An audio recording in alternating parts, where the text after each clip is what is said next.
Our next speaker is Dr. Brian Looney. Brian received his PhD in environmental engineering from the University of Minnesota in '84. And he is an environmental engineer in the Savannah River National Lab and adjunct professor in the environmental engineering and earth sciences department at Clemson. Over the past 35 years, Brian has developed and deployed a wide range of environmental characterization and cleanup technologies, and has supported DOE offices of environmental management and legacy management across the country. With that, Brian is going to talk to us about natural attenuation. Thank you, Ming. So for the past 20 years or so, we have participated and collaborated with other laboratories, with universities, with industry in a technical assistance program. And in that program, we go to various sites and we try to address what are considered difficult problems for the site. Oftentimes when you go in, it's a problem they've been dealing with for a good little while. And so we go in and we basically perform a triage process. And that triage basically tries to quickly look at the situation and see if something is being missed, to see if there's some creative or scientific idea that would really help them, to kind of put them over the edge and be of assistance to them. So what I'm going to talk about today is really some lessons learned from that.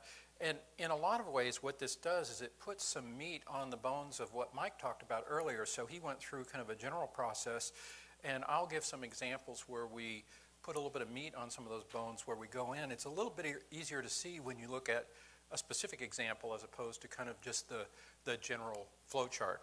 And in particular today, I'm going to talk about a class of remediation strategy that we call enhanced attenuation. And we'll define that in just a second and kind of go into what that means. But by way of background, the kinds of sites that the Department of Energy deals with are fairly diverse. We have liquid sites like pits, ponds, and lagoons. We have facilities, buildings, silos, uranium mines, mills, and tailing sites.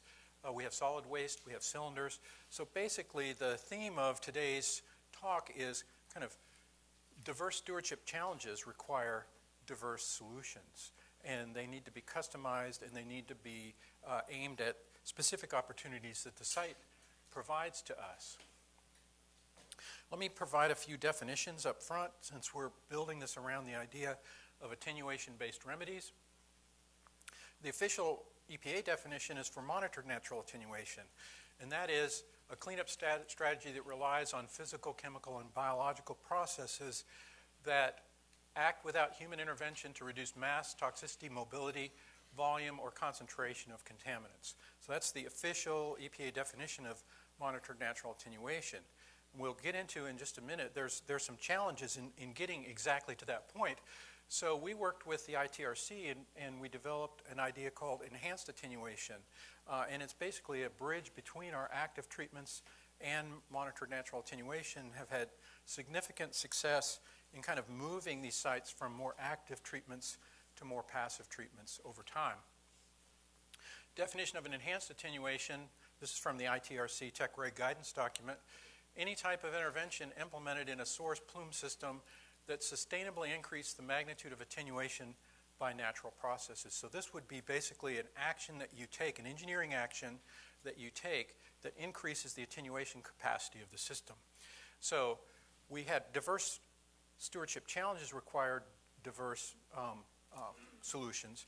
We also have diverse contaminants. So we have things like organic contaminants, and the preference, the regulatory preference of those is degradation and mass removal. Then we have metals and radionuclides. Well, they're not degrading and going away, and so typically attenuation-based remedies for metals and radionuclides are built around the idea of reducing mobility and or toxicity. And so what you have is you have diverse sites, and you have diverse contaminants, you have diverse geochemistry, you have diverse hydrology, you have diverse meteorology, and all of the other site boundary conditions at these various sites. So it becomes quickly easy, being at a national laboratory, if we wanted to do this in a very basic science way, we would sit down and make a list of all the stuff we don't know. And I could make that list for days. I could sit down for days and write down things I don't know. And so what you get is you go to the scientific literature and you have triple layers, double layers, ZAFs and ZANEs, zeta potentials, Mossbauer, frayed edge clays, geobacter. You have all these things in the literature, and if you go into a site in kind of an unconstrained way, you can quickly get yourself into kind of a paralysis by not knowing what's going to be important and having some way to structure and to prioritize. So what we find when we do these little triage exercise is we want to focus the science on the specific problem, the specific site, and the specific thing that's viewed as the failure. What was the failure? And then when you apply science, that's how you put science to work, because what we find is that at most sites, if we start with what we know, which is typically the nature of the source, something about the contaminant distribution, the biogeochemical conditions in the plume, the biogeochemical conditions in the region, the geology, the hydrology, the general contaminant chemistry, where water comes in the system, where water goes out of the system, you often know 80 or 90% of what you need to know. Well, what that does is it constrains that last 10 or 20% we now can apply the science to and try to figure out what a potential solution is. I'll give some specific examples in just a minute. But the way we do this then is we use what we call frameworks. So we take this knowledge and we take Mike's site-specific conceptual model, and we kind of lay that out. And then around there we put this balloon of different ologies, so hydrology, geochemistry, etc. And what we find is that the plumes position themselves in space, and so you need to understand where they are now. You need to understand where they are in plan view. You need to understand where they are in 3 dimensions. And then you need to understand what's happening to them in the past and in the future. So you have the temporal framework, the spatial framework, the geochemical framework, the hydrology framework, and then other. This would be ecology, this would be the stakeholders, this would be the risk assessment, and all of the other things that can be brought in. So if we go back to the original EPA description of natural attenuation, this is a figure that I actually pulled out of an EPA support document. And what you see is that plumes over time have different stages. There's a period where you have a source zone, and then they expand. And then when the plume status is really controlled by the mass flux and the mass balance, when the attenuation mechanisms in the plume footprint are approximately equal to the flux from the source, the plume will stabilize. And then over time, as the source decays, you'll basically get a shrinking plume and then ultimately an exhausted plume. It's a little more complicated than this, but basically this is the kind of EPA description that was put into the basis for natural attenuation. So the requirements for monitor natural attenuation is that you have done source remediation to the extent practicable or practical. We saw that in Rob's talk earlier. The plume poses minimal risk, and remediation goals will be met in a reasonable time frame. Notice that they didn't put an exact number of years on there. And so the colloquial definition of reasonable is that the attenuation time frame is similar to the active treatment time frame, that they're in that same kind of order of magnitude ballpark. That the plume is stable or collapsing. You can't do natural attenuation if the plume is expanding. You can do monitoring to ensure that attenuation mechanisms are in place and that they're sustainable. So we're going back to Rob's description of what he looks at in the five-year review. And then you have to identify triggers that implement contingency plans as needed. So if things don't go the way you expect, you have to have predefined what your action is going to be. It may be that I just increase the frequency of monitoring. It can be all kinds of things, but you have to have that defined. So that's kind of the EPA description of monitor natural attenuation. If we look at it more from a technical perspective and a mass balance, what you can see is you have this source, and then the width of these arrows is really supposed to be proportional to flux. So you have a flux coming off the source, and then as the contaminant moves through the plume, you have a progressive decrease in the mass flux, and it's due to chemical, biological, and physical processes. These things that EPA defined in their definition of natural attenuation. Chemical processes can be sorption or abiotic degradation, for example, interaction with reduced iron in mineral phases. You can have biological attenuation, you can have aerobic or anaerobic. You can have dispersion, diffusion, advection. These are pretty weak attenuation mechanisms and not kind of, typically we wouldn't use as a primary. Then we get through and we basically have a flux to a compliance point or a human or a receptor or an ecosystem. And what you can see is that this width of this arrow is wider than the target. And that basically means that we have to do something else. This is typically what we see. And then we can do pump and treat, active remediation, or we can do something else. So the idea of enhanced attenuation is to think about, are there things we can do that actually reduce the width of these arrows?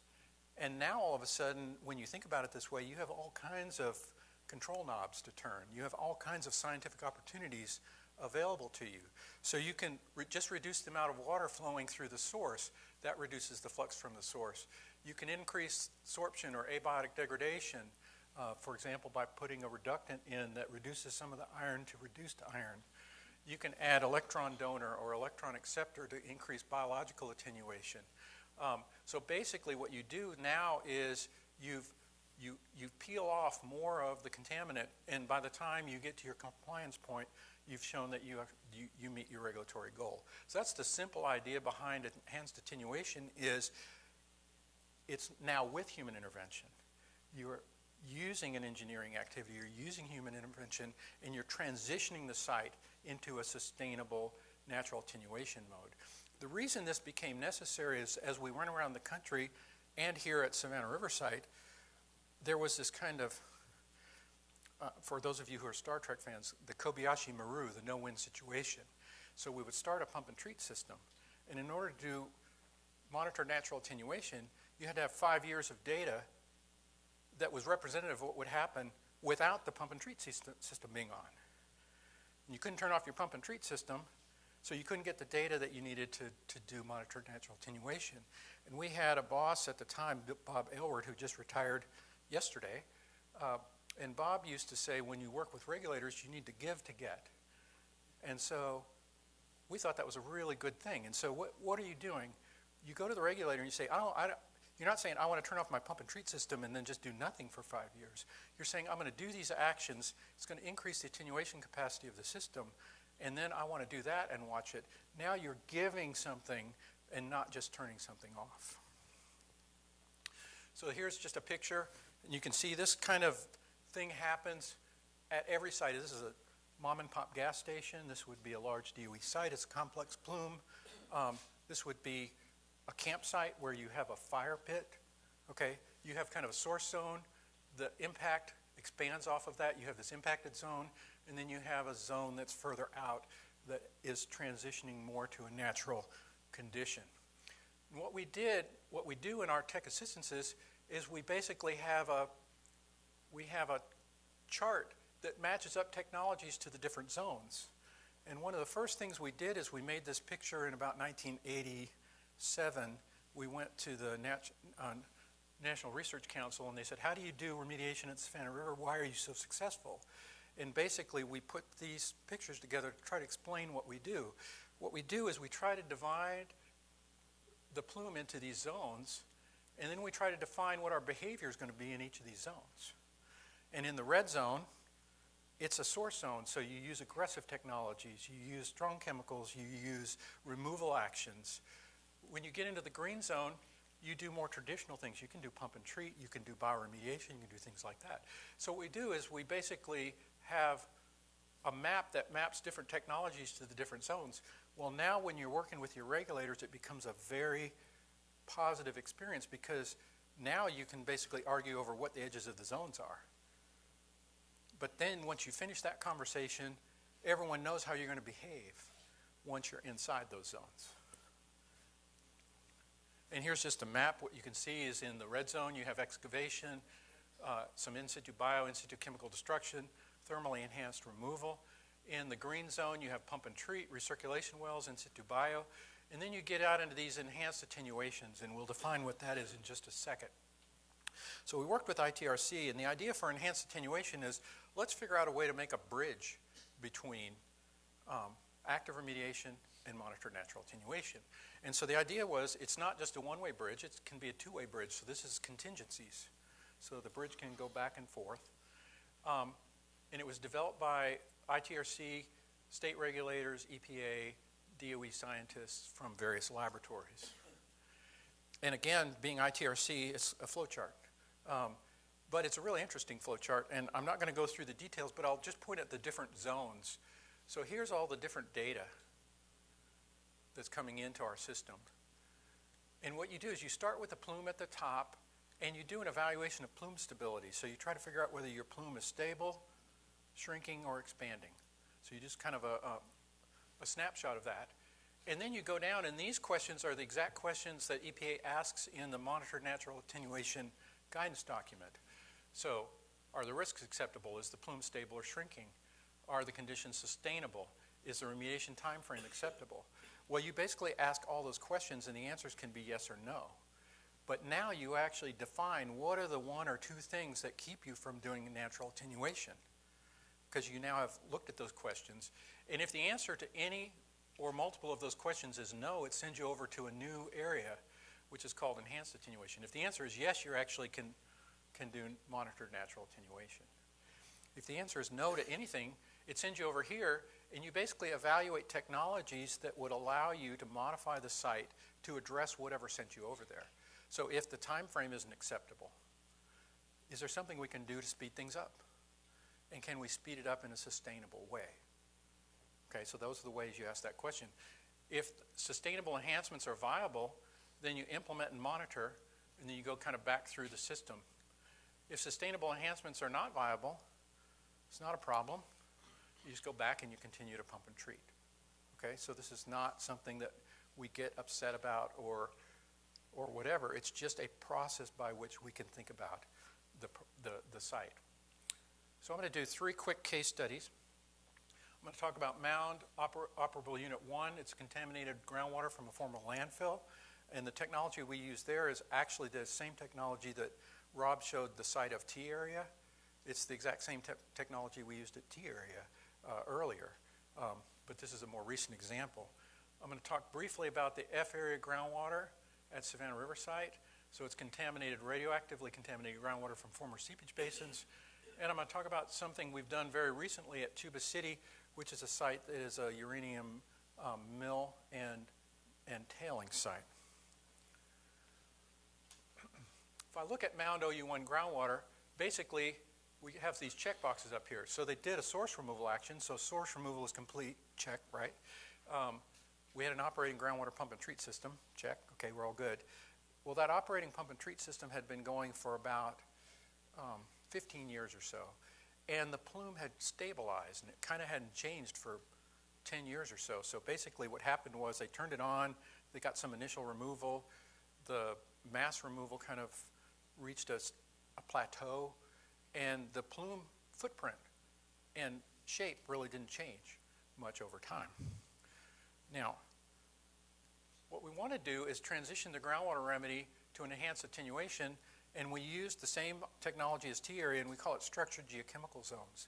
And what you try to do is you try to take advantage of the strengths of different types of microorganisms, and what you see is that anaerobic consortia are really good at degrading compounds that have fully chlorinated, so TCE and PCE, and then aerobic processes are really good at degrading things that have few chlorines, DCE and vinyl chloride.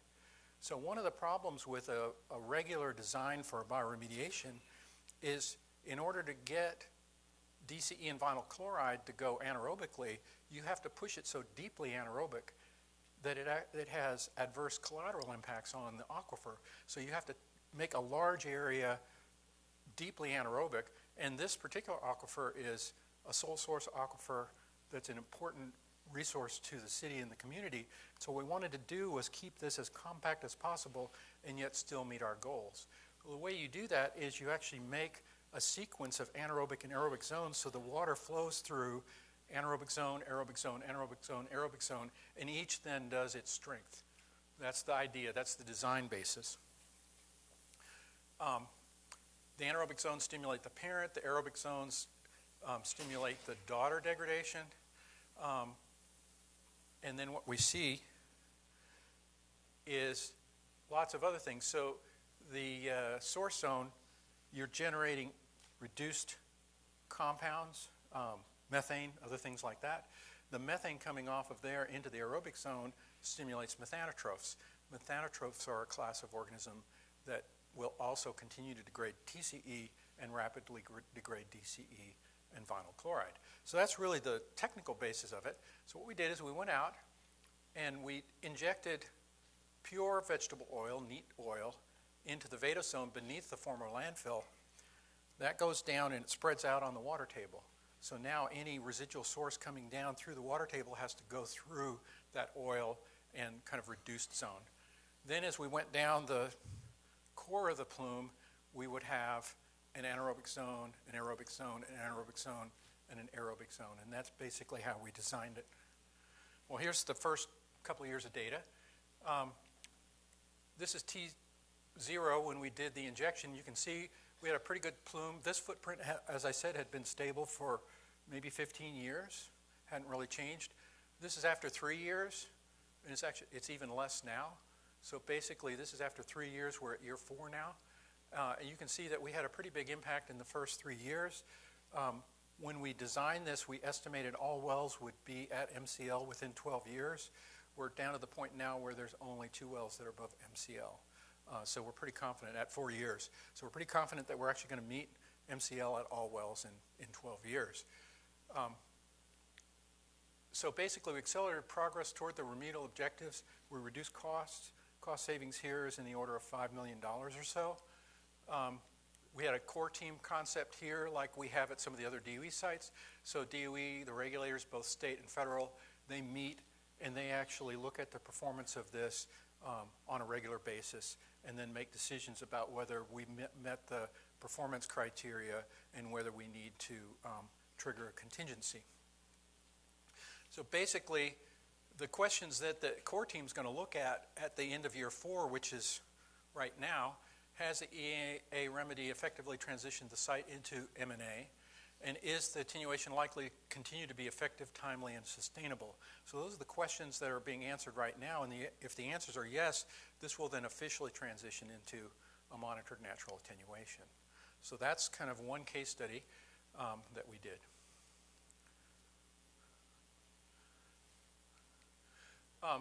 This is a busy slide, but I just want to quickly go through it. This is F area, and I'm not sure if you'll see it on the tour, but basically F area was a series of seepage basins that received acidic, primarily acidic wastewater and various contaminants, so basically strontium, iodine, tritium, technetium, other things like that. And what we did is we closed the basins and capped them and worked with the regulators, and the regulators wanted us to put a pump and treat system in. So we put a pump and treat system in, we treated, and then, of course, we weren't taking tritium out. So the fix was going to be, we'll pump tritium up the hill and we'll re-inject it, and then we'll give it more time to decay. And, of course, that worked really well for the first few years, but nature doesn't take kindly to things like that. And so rainfall's still coming in, and so basically after about 4 or 5 years, we had reached a new steady state where the amount of tritium coming out was about the same as when we started. So nature is very unforgiving. Water comes in, water goes out, and you can't set up a perpetual motion machine within there. So what we did was we did some research and we found out that most all of the contaminants could be geochemically immobilized, and we built a funnel and gate system. And the basis of that funnel and gate system was some detailed geology, and what we saw was that there was some structure on the confining zone. And on that confining zone, the highest concentration of the plume was down in those trough features. And so what was done was we put in walls that block those troughs, and that basically partially stagnated that water. Now it has to move and slowly come up and around and go through the gates. Well, now having all the water in the gates is an opportunity that we can add chemicals for treatment. So we put in a funnel and gate system where we put in a treatment material and basically reduce the contaminants and immobilize them in the gate area. That worked really well. And even tritium, because it slowed down as it gets to here and has to come up through the gate, we had about a 70% reduction in tritium, even though the chemicals we're putting in don't really do anything for tritium. Now, interestingly, the chemicals we're putting in don't do anything for iodine either.